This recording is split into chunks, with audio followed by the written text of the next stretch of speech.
we are talking about the fruits of the Spirit, and we started last week with this, and it's been, I love this because it's Paul talking to a new church, and what he's talking to them about is how the signs of our soul, the things of our spirit, he calls them the fruits of our spirit, the benefit of our spirit. And our spirit is that connection, that deep-seated root of all of us, that we have a connection with God. I firmly believe that wherever we are on the spectrum of faith and all of that stuff, we all have that, and we all have that connection. And God is continually trying to bring that together and trying to make that connection with us so that we can find meaningfulness and happiness and peace in our lives. I think that's the key. And last week we talked about love. Love was the first one. And if you are online, you can just scroll back to the YouTube page or whatever. That's on there. Also Facebook and things like that too. So today we're going to talk about joy. I love joy. And not just almond joy, but I love just joy. It's just, it's something that is so much deeper. Okay, many people, we always seem that the coined phrase is that we strive for happiness. We want happiness in our life. Everybody wants to be happy. We want to, there was in the 70s or 60s, there was that, the Peanuts cartoon always had these happiness is things, where they would say happiness is a balloon with air in it. It's like, well, that's simple. But, and it was just things that we find happiness in. But I want us to know, if we learn anything today, is that joy is so much bigger than happiness. It is so much deeper than happiness, that there's a reason that Paul said joy and not happiness. I'll give you an example here. Last week I put down cats, so I'm trying to be politically correct here. Here's a puppy and a kitten. And when you see a puppy or a kitten, most of us, we just smile. We feel a sense of happiness with that. It's hard to, that's why, if you go onto like social media or YouTube or anything like that, the little dog and cat videos are the things that have surpassed and pretty much anything online of what people love to see, because it brings us happiness, it makes us smile, we share it with people, and it's just puppies and kittens just being lovely and wonderful. And so if you have a puppy and kitten, let's pretend that you went out. How many people are dog people here? And how many people are cat people?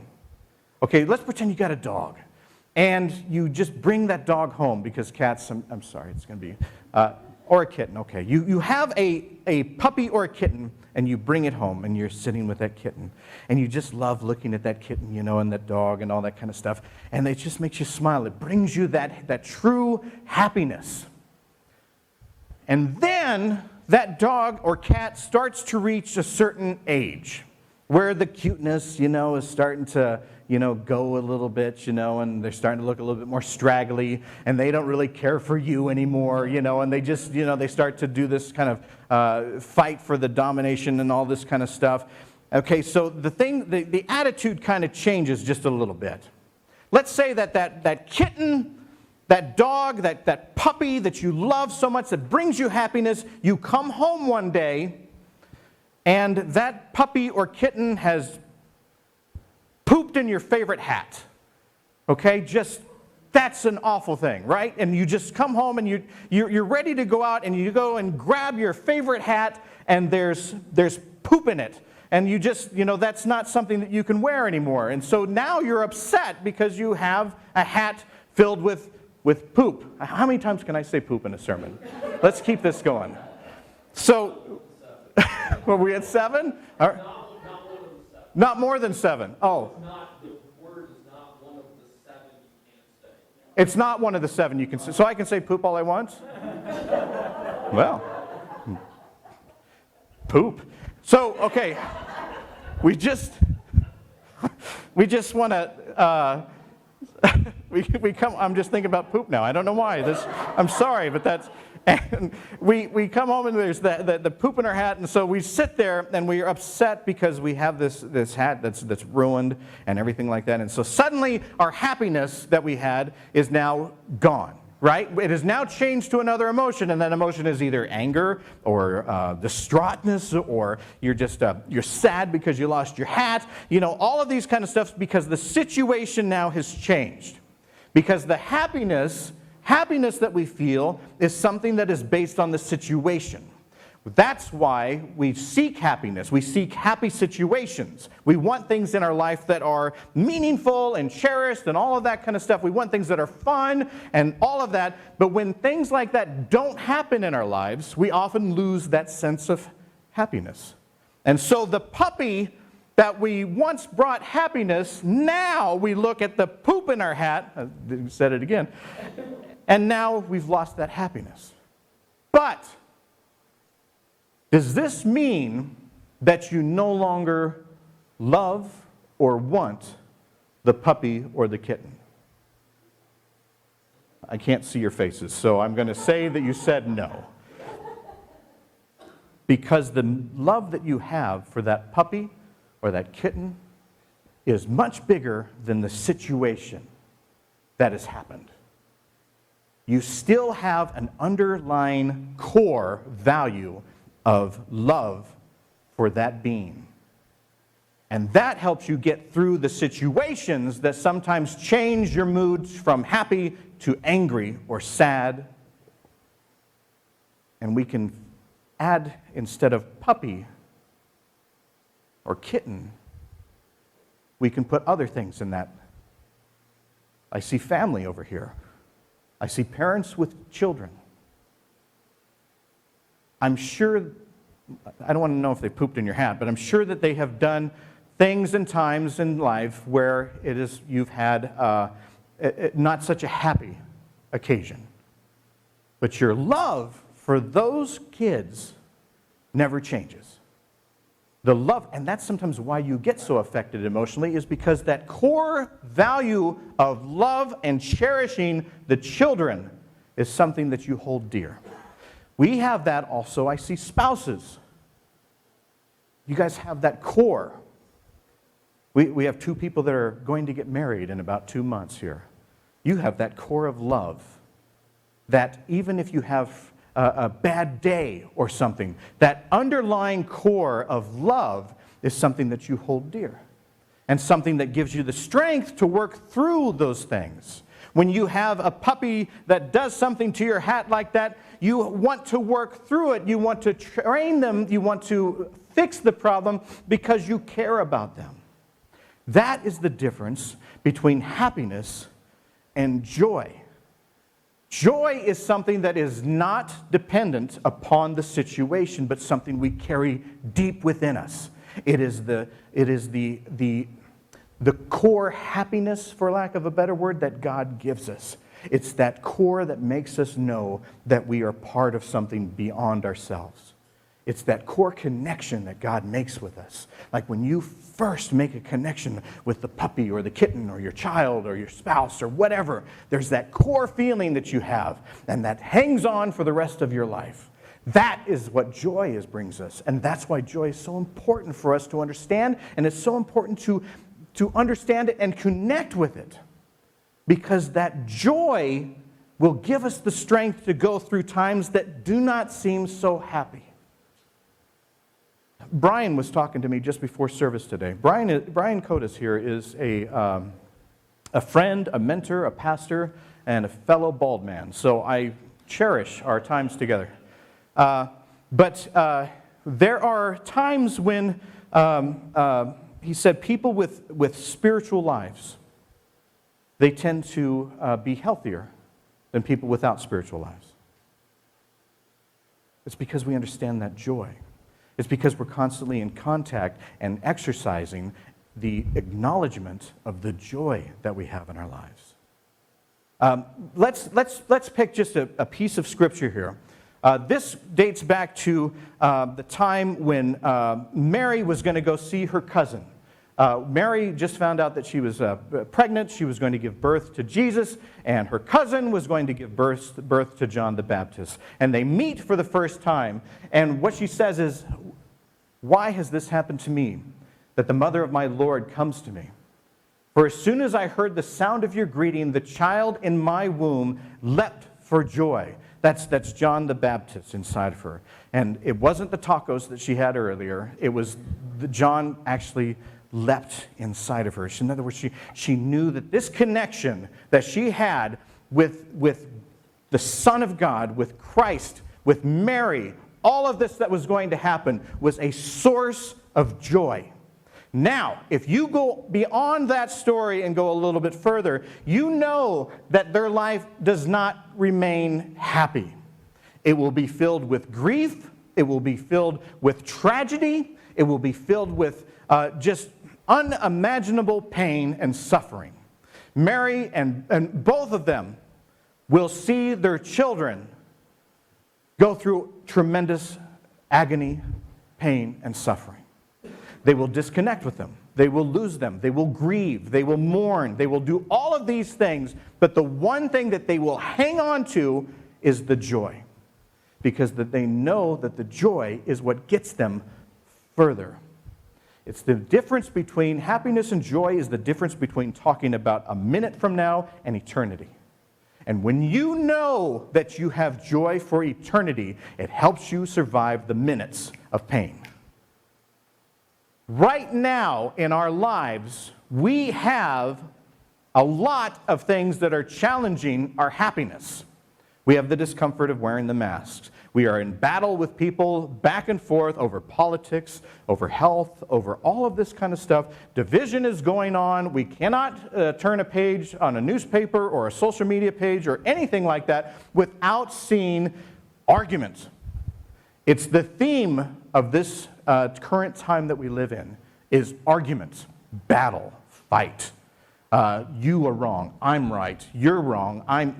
I fight you, you're my enemy, all of this kind of stuff, and I'm going to make sure that even if you post something happy, I'm going to make sure that I post something in the comments that's sure to make you unhappy, because that's my goal.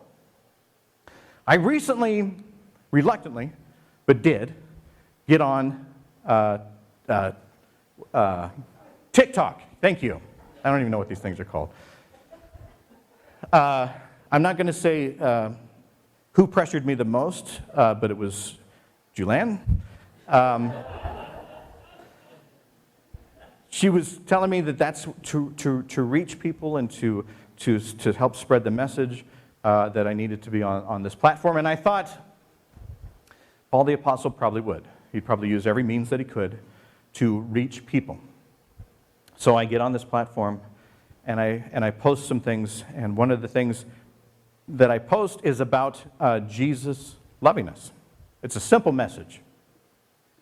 The thread of comments varied from people saying, thank you, I needed this, to really nasty comments. Just by posting something, a message of love, it divided the room. It divided the space. As I would scroll down, I would see people putting down a comment and people replying to their comment, and just this little message of love started fights within this page, this social media page. But one of the most painful things that I found were people that were commenting that were saying that they don't know what that is. They don't know anything about the love of Christ because, and they have said this, they have either felt unwelcomed in a church, or a church has hurt them, or we also get a ton of threads of the church has become a political party that has been cruel and nasty and all of this kind of stuff throughout my life. It doesn't represent anything that resembles love to me, because what I see is nothing but people just going to the extremes with hatred and kicking people out and judging people and telling people that they're wrong and fight. We have missed out. When I see threads like that, my first inkling is not to get on there and fight back or to say you're wrong. Honestly, my first inkling is to apologize. Because we as a church, in our history, we have wounded many people. We have done the opposite of sharing the message of joy. We have made their love conditional. We have made their being a Christian conditional. We have made their being welcomed into our lives conditional. And we have become the judges and telling other people that they're wrong. When what our message is, the thing that we should be spreading more and more and more is the joy. And that joy means that you are loved. Remember what I said. That joy is that inner soul connection between you, an individual, and God. That is the hand of God saying, I love you. And many of us, are doing everything we can to try to sever that touch. What can we do as a church to make sure that people are getting a message of joy? When can we tell people that all of that nonsense about the politics and the hatred and all of that stuff is not the Christian message? The Christian message is joy. We live in a world where a lot of people are pooping in our hat. How can we hang on as individuals, as Christians, as the church, to the true message of joy? And how can we share that with others? That's the question that I want to ask you right now, is how can we share joy? Not politics, not arguments, not superficial things.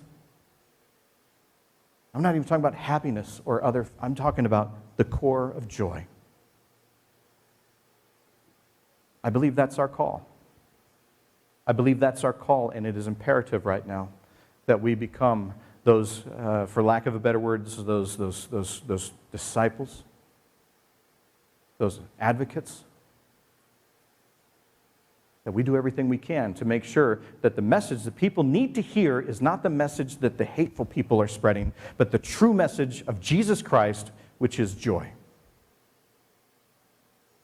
Let's take about 20 seconds and just think about how can we spread the message of joy.